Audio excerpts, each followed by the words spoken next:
Saudara, hari ini saya ingin menyampaikan sesuatu yang saya percaya bisa menjadi kekuatan dalam roh saudara, yaitu saya ingin berbicara mengenai iman menerima. Katakan menerima. Iman menerima kuasa roh. Iman menerima kuasa roh. Apa yang dapat dilakukan iman kepada Allah bagi kita? Saudara, mungkin kita bisa mulai menjawab pertanyaan itu dengan melihat dua pernyataan dalam firman Allah. Nah, saya mengajak saudara, yang pertama mari kita buka Lukas 1:37. Setelah itu kita akan buka Markus 9:23. Dan izinkan Roh Kudus berbicara kepada saudara pada saat kita melihat firman-Nya ini. Yang pertama lihat Lukas 1:37. Ini yang dikatakan oleh malaikat Gabriel kepada Maria. Nah, camkan apa yang dikatakan di ayat yang ke-37 ini. Lukas 1:37. Sebab bagi Allah tidak ada yang mustahil. Siapa yang percaya katakan amin. Sebab bagi Allah Amin. tidak ada yang mustahil. Nah, sekarang mari kita lompat ke Markus 9:23. Markus 9:23.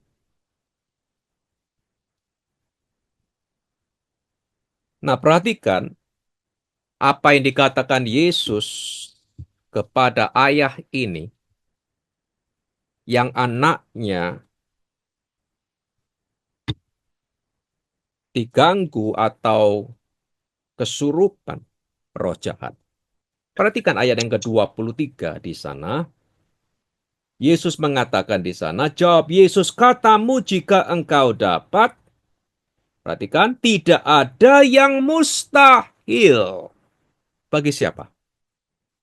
Bagi orang yang percaya. Katakan amin.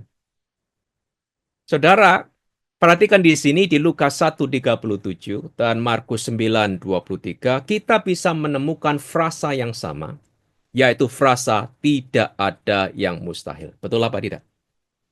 Ya. Nah, di Lukas pasal yang pertama kita membaca tadi, tidak ada yang mustahil bagi Allah. Betul apa tidak? Ya. Dan dalam Markus 9 tadi kita membaca Yesus mengatakan tidak ada yang mustahil bagi orang yang percaya. Nah, saya dapat mengatakan bahwa tidak terlalu sulit untuk menerima apa yang Lukas katakan sebagai kebenaran. Hampir semua orang Kristen dengan lantangnya bisa mengatakan betul, tidak ada yang mustahil bagi Allah. Itu betul. Kita semuanya bisa mengatakan amin pada kenyataan bahwa tidak ada yang mustahil bagi Allah. Jika Allah adalah Allah, apakah ada sesuatu yang terlalu sulit baginya? Jawabannya adalah tidak ada. Betul apa tidak? Ya. Nah, bagaimana dengan pernyataan kedua yang kita temukan dalam Markus 9:23?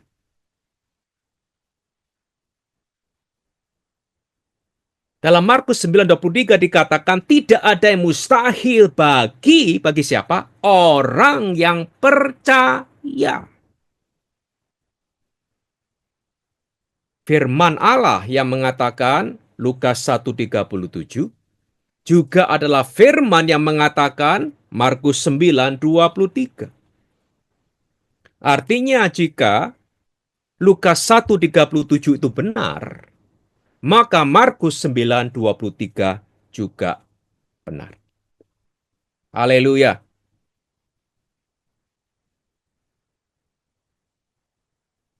Jika saudara dapat menerima bahwa segala sesuatu mungkin bagi Allah, dapatkah saudara juga menerima bahwa segala sesuatu mungkin bagi kita yang percaya? Saya biasanya mendengar keraguan dalam jawaban kita. Ya, bagi Allah segalanya bisa. Tetapi bagaimana dengan statement Yesus? Di Markus 9:23 di mana Tuhan mengatakan tidak ada yang mustahil bagi orang yang percaya.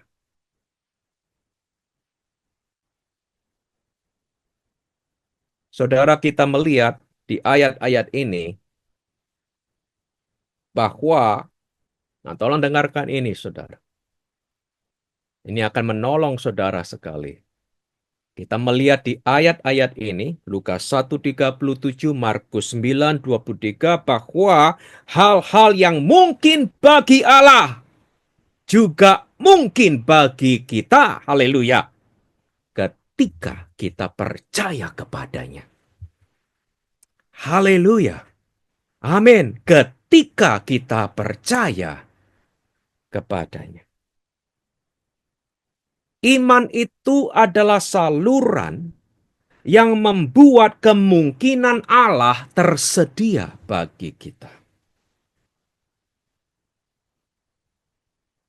Artinya melalui iman, semua yang mungkin bagi Allah menjadi mungkin bagi kita. Haleluya. Apa yang Allah bisa lakukan, apa yang Allah miliki, bisa dialami oleh mereka yang percaya kepadanya. Betapa dahsyatnya pewahyuan tentang iman ini, saudara. Orang biasa seperti saya dan saudara bisa mengalami apa yang mungkin bagi Allah. Haleluya. Amin. Bisa mengalami yang supranatural dari surga. Bukan karena kita hebat. Kita manusia lemah, serba terbatas. Tetapi ketika kita percaya kepadanya, Yesus mengatakan, tidak ada yang mustahil. Tidak ada yang mustahil. Saya mengajak saudara sekarang untuk membuka perikop ini di Markus 5. Ayat 25 sampai 34 ini perikop favorit saya, terutama kalau saya mau menyampaikan sesuatu tentang kesembuhan ilahi. Nah, saya juga cerita ini karena cerita ini bukan tentang seorang rasul, seorang penginjil, hamba Tuhan yang terkenal, tapi seorang ibu biasa, perempuan biasa yang tidak ada namanya, tidak dikenal. Tapi perempuan ini mengalami sesuatu yang supranatural dari Tuhan. Nah, saya percaya cerita ini bisa menjadi kekuatan bagi kita semua. Kadang-kadang kita berpikir hanya orang-orang tertentu, hamba-hamba Tuhan tertentu, yang menerima panggilan-panggilan tertentu yang bisa mengalami yang luar biasa dari Allah. Tapi di sini kita melihat sebuah cerita tentang seorang perempuan biasa yang mengalami kuasa roh. Haleluya. Amin. Nah, perhatikan di sini. Ayat 25, Markus 5:25, adalah di situ seorang perempuan yang sudah 12 tahun lamanya menderita pendarahan. Ia telah berulang-ulang diobati oleh berbagai tabib sehingga telah dihabiskannya semua yang ada padanya, namun sama sekali tidak ada faedahnya. Malah sebaliknya keadaannya makin memburuk. Dia sudah mendengar berita-berita tentang Yesus. Maka di tengah-tengah orang banyak itu ia mendekati Yesus dari belakang dan menjamah jubahnya. Sebab katanya, Asal ku jamah saja jubahnya, aku akan sembuh. Seketika itu juga berhentilah pendarahannya dan ia merasa bahwa badannya sudah sembuh dari penyakitnya. Pada ketika itu juga Yesus mengetahui bahwa ada tenaga yang keluar dari dirinya, lalu ia berpaling di tengah orang banyak dan bertanya, "Siapa yang menjamah jubahku?" Murid-muridnya menjawab, "Engkau melihat bagaimana orang-orang ini berdesak-desakan dekatmu dan engkau bertanya, siapa yang menjamah aku?" Lalu ia memandang sekelilingnya untuk melihat siapa yang telah melakukan hal itu. Perempuan itu yang menjadi takut dan gemetar ketika mengetahui apa yang telah terjadi atas dirinya, tampil dan tersungkur di depan Yesus dan dengan tulus memberitahukan segala sesuatu kepadanya. Ayat 34, maka katanya kepada perempuan itu, "Hai anakku." Nah, tolong perhatikan apa yang Tuhan katakan. "Hai anakku, imanmu telah menyelamatkan," atau dalam bahasa aslinya bisa diartikan menyembuhkan engkau. "Pergilah dengan selamat dan sembuhlah dari penyakitmu." Hai anakku, imanmu telah menyelamatkan atau menyembuhkan engkau.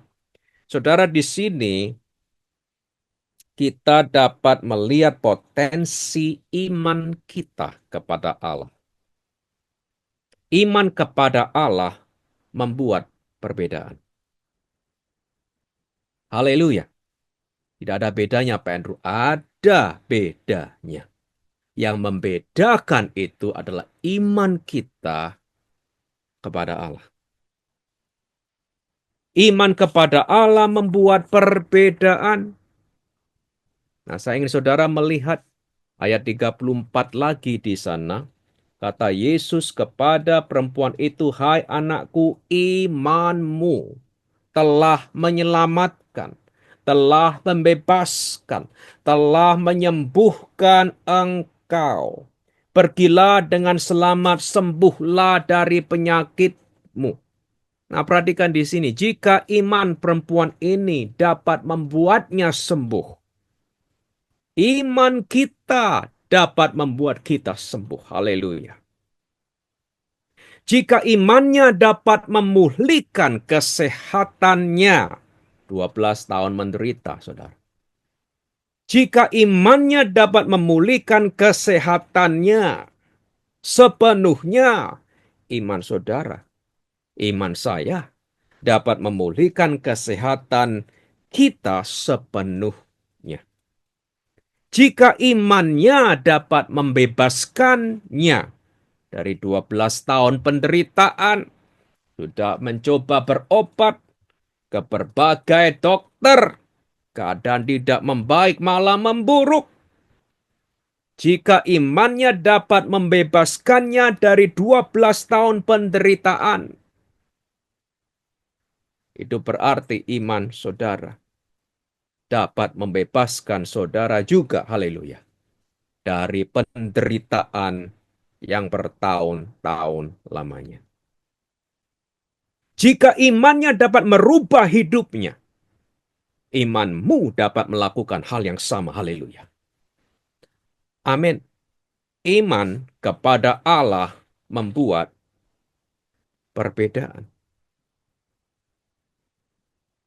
Nah, perhatikan konteksnya di sini. Kalau kita membaca perikop ini, sekali lagi kita menemukan jelas sekali bahwa konteksnya di sini adalah iman kepada Allah. Betul apa tidak? Ya, iman kepada Allah. Perempuan ini memiliki iman kepada Yesus. Haleluya. Bukan kepada dirinya sendiri.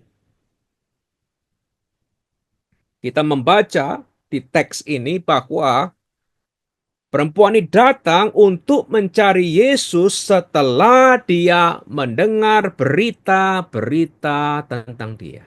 Betul apa tidak? Ya, iman memandang kepada Allah. Haleluya. bukan pada diri sendiri, bukan pada orang lain. Dalam Alkitab, iman dan objek iman tidak dapat dipisahkan. Yang saya maksud adalah iman tidak pernah berdiri sendiri. Perikop ini tidak mengajarkan kuasa iman seolah-olah iman itu sendiri mengandung kuasa untuk menyembuhkan orang sakit. Iman Alkitabiah bukanlah kekuatan kepercayaan diri yang diyakini oleh dunia. Dunia menganggap bahwa kalau kita percaya diri dan kita punya percaya diri yang kuat, maka itu akan merubah hidup kita. Itu bukan iman Alkitabiah.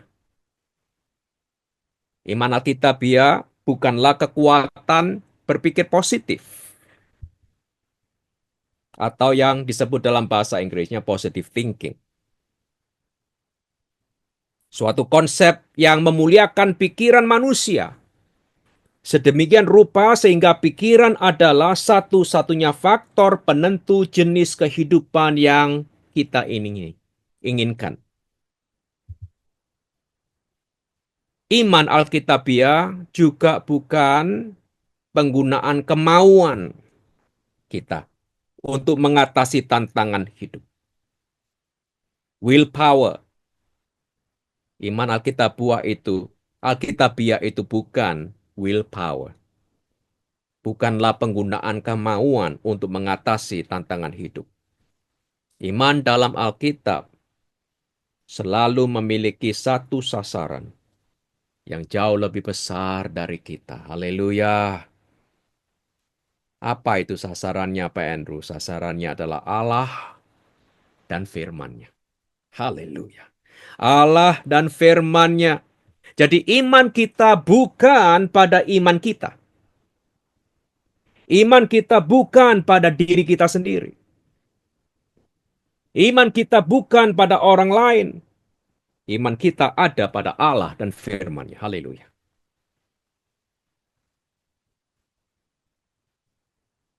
Ketika Yesus berkata kepada perempuan ini, "Hai anakku, imanmu telah menyelamatkan atau menyembuhkanmu." Kalau kita pahami dari konteksnya, kita mengerti bahwa apa yang Yesus maksudkan adalah iman perempuan ini kepadanya. Haleluya. Amin. Kepada Tuhan yang telah membuatnya sembuh.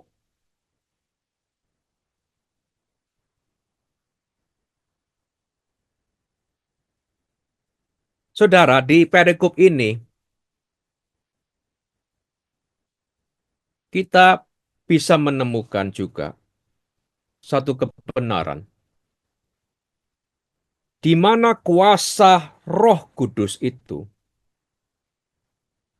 dilepaskan pada sentuhan iman.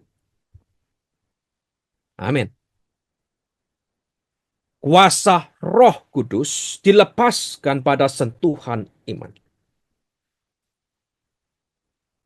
Nah, bagi kita yang pernah mungkin sekolah Alkitab, nah kita tahu bahwa ini adalah fakta rohani, yaitu kuasa Roh Kudus ada di mana-mana. Betul apa tidak? Yang percaya katakan amin.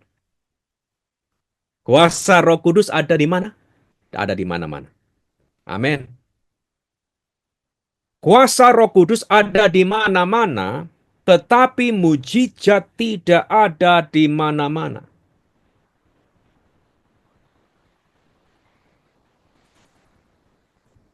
Jika Allah ada di mana-mana, dan jelas Allah ada di mana-mana karena Dia adalah Maha Hadir, betul apa tidak? Kalau Allah ada di mana-mana, maka kuasanya juga ada di mana-mana. Kuasanya ada di mana-mana pada saat yang sama. Nah, itu berarti saudara dapat menemukan kuasa Roh Kudus saat ini juga. Haleluya. Dimanapun saudara berada. Di rumah saudara saat ini juga. Ada kuasa roh di sana. Amin. Di kantor saudara. Ada kuasa roh di sana. Di bis. Waktu saudara naik bis kerja. Di bis pun ada kuasa roh di sana. Di mobil kita. Ada kuasa roh di sana. Di mana saja ada kuasa Roh Kudus. Tidak ada tempat di mana kuasanya tidak hadir. Yang percaya katakan amin. Kalau Allah itu maha hadir, itu berarti kuasanya maha hadir. Haleluya. Jadi saat ini juga di rumah kita masing-masing ada kuasa roh yang siap untuk menyembuhkan, memulihkan, menguatkan, membebaskan kita. Haleluya.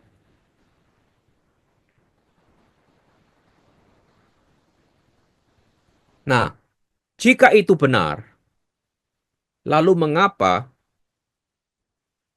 mujizat tidak ada di mana-mana? Lalu mengapa terobosan tidak ada di mana-mana? Lalu mengapa kesembuhan tidak ada di mana-mana? Satu jawaban yang mungkin adalah ini. Karena iman tidak ada di mana-mana. Karena apa? Karena iman tidak ada di mana-mana.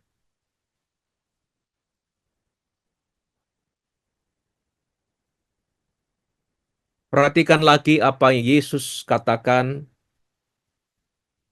tentang kesembuhan perempuan ini. Hai anakku, ayat 34 di sana, 5, Markus 5:34. Hai anakku, imanmu telah menyelamatkanmu atau menyembuhkan. Imanmu.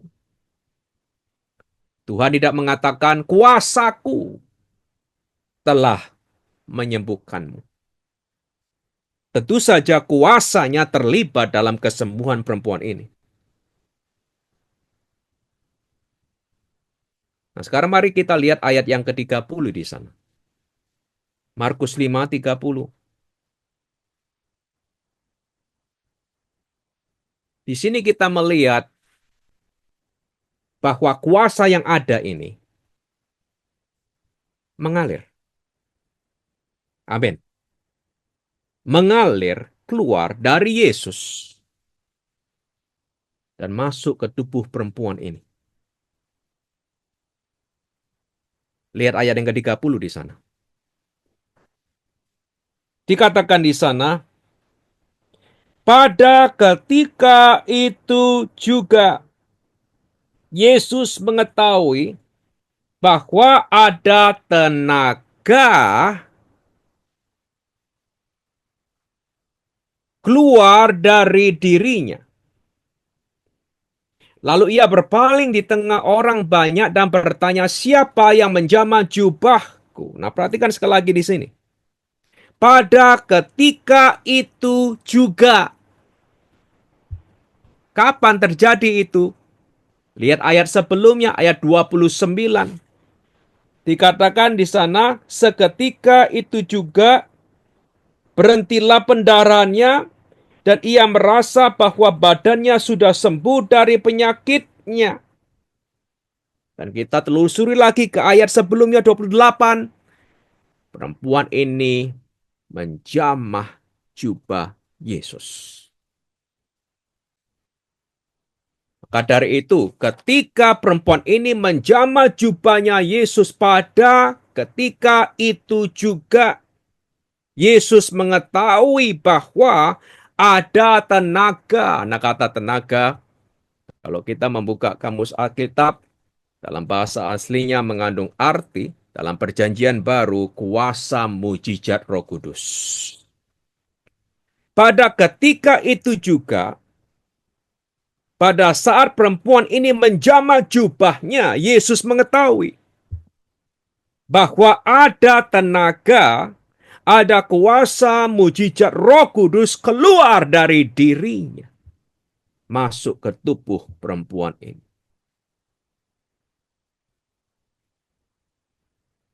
Nah, perhatikan di sini.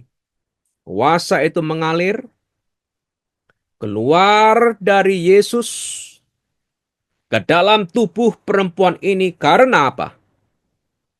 Karena sentuhan iman perempuan ini.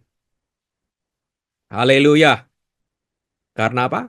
Sentuhan iman perempuan ini. Apa yang kita pelajari di sini? Iman melepaskan kuasa untuk menyembuhkan. Haleluya. Iman kepada Allah melepaskan kuasa roh untuk membebaskan.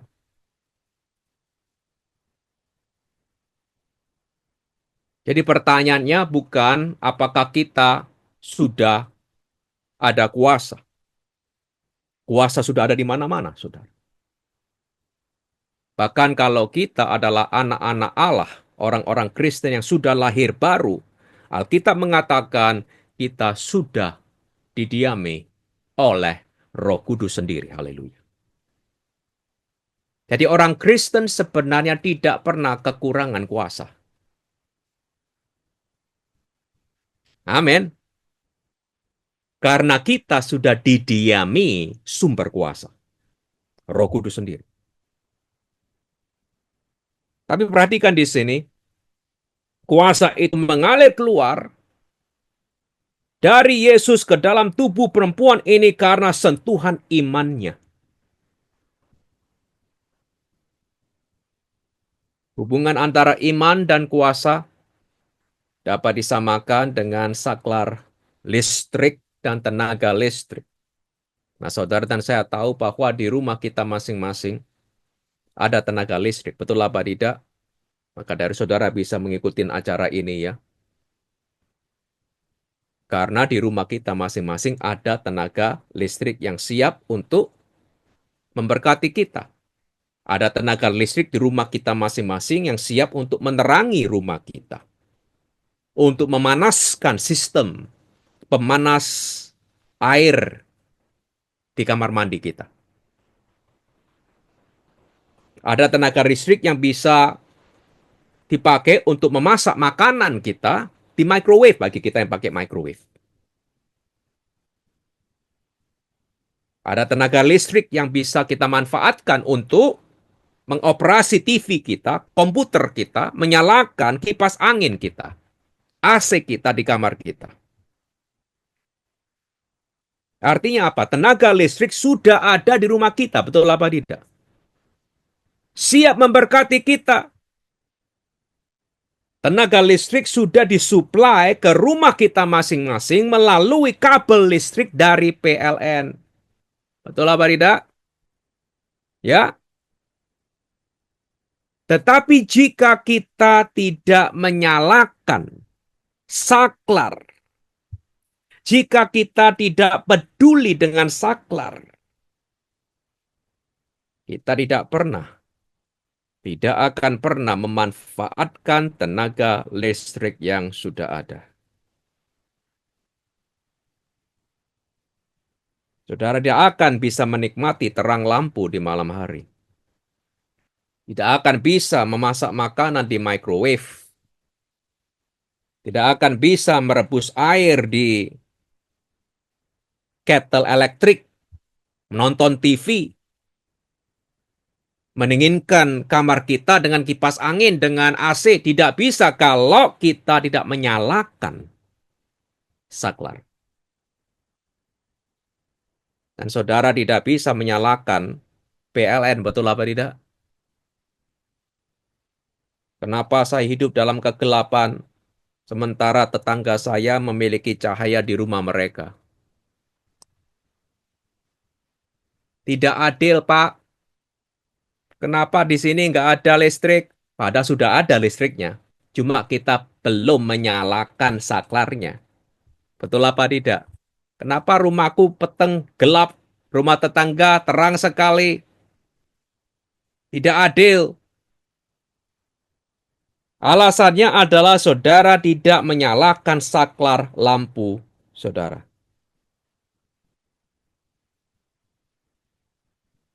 Jadi sederhananya adalah ini. Saat saklar dinyalakan, tenaga listrik mengalir. Haleluya. Masalahnya bukan keterbatasan kuasa, tetapi menyalakan saklar. Iman itu seperti saklar yang dinyalakan. Kalau kita beriman, itu berarti kita menyalakan saklar di kamar kita, yang mengizinkan kuasa roh untuk mengalir bagi kehidupan kita. Haleluya. Amin. Sekarang mari kita buka perikop ini di Markus 9, 21 sampai 23.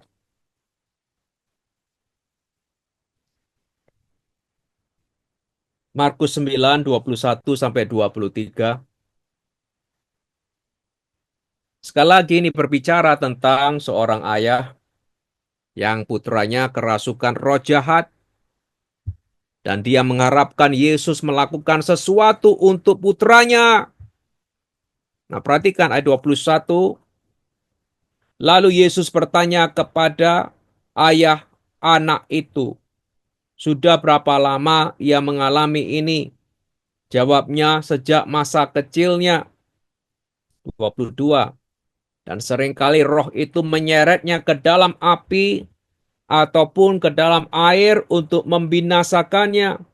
Nah, perhatikan permintaan Bapak ini, ayah ini kepada Tuhan. Sebab itu jika engkau dapat berbuat sesuatu, tolonglah kami dan kasihanilah kami. Ayat 23, jawab Yesus, katamu jika engkau dapat, tidak ada yang mustahil bagi orang yang percaya.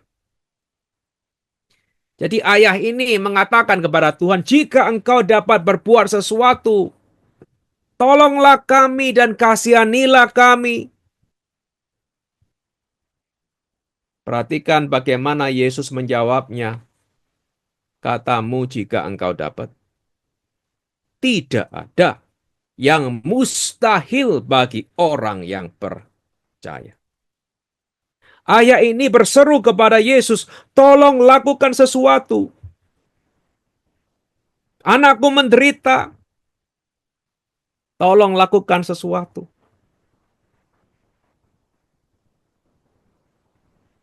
Tetapi Yesus berkata kepadanya, dapatkah engkau percaya kepadaku?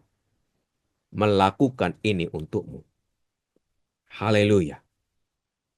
Dapatkah engkau percaya kepadaku melakukan ini untukmu? Pertanyaannya bukan apakah Tuhan dapat melakukan sesuatu. Jelas kalau dia Tuhan, dia selalu dapat melakukan sesuatu untuk kita. Betul apa tidak? Ya. Pertanyaannya adalah, dapatkah kamu percaya kepadanya untuk melakukan itu untukmu? Haleluya. Dapatkah kita percaya kepadanya untuk melakukan itu untuk kita? Haleluya. Dan ayah ini menjawab dengan air mata di ayat yang ke-24. Dia mengatakan kepada Tuhan, aku percaya.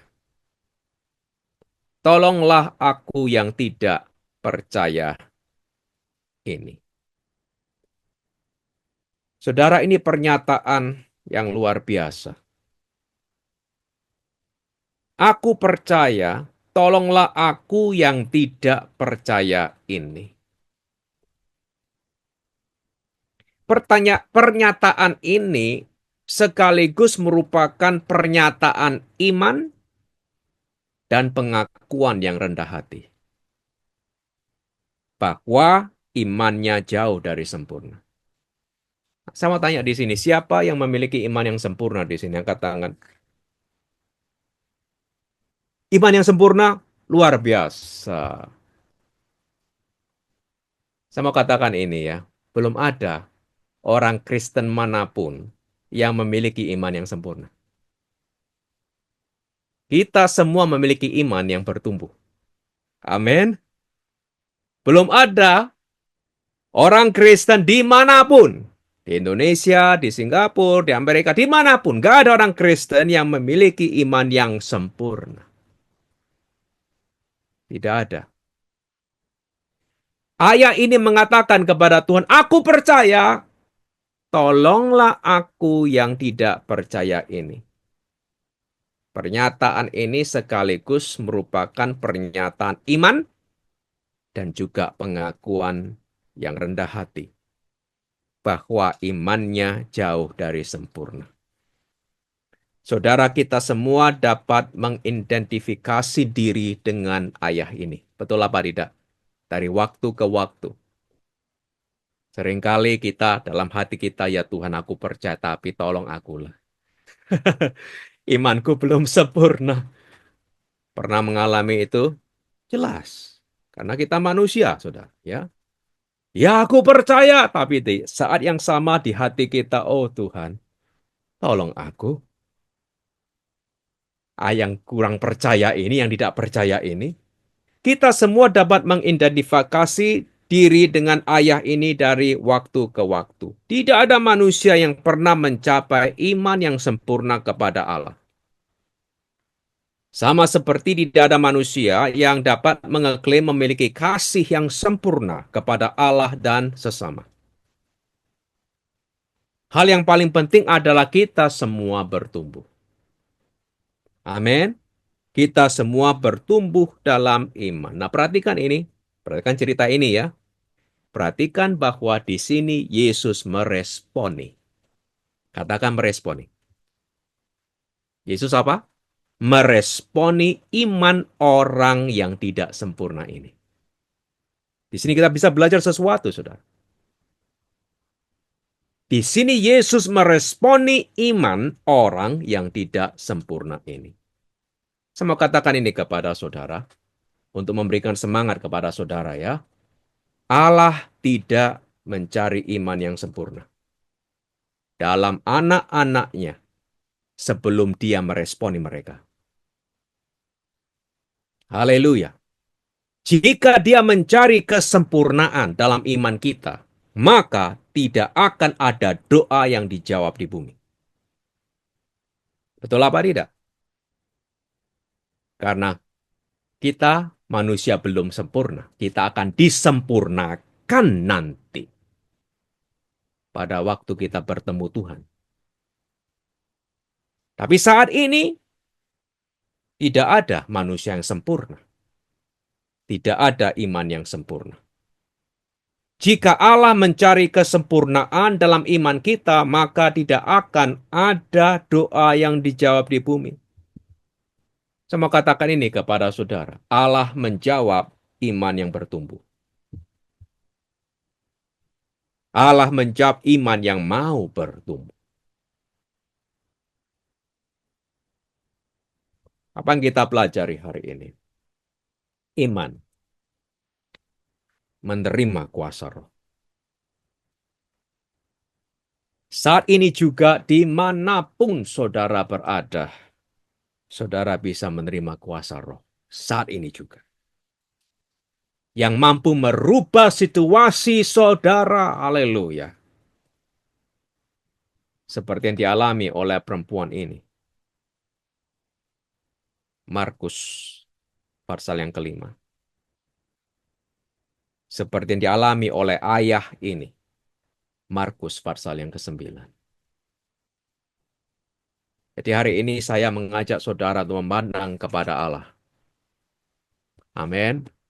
Dan terima kuasa roh yang mampu merubah hidup saudara. dan saya. Haleluya.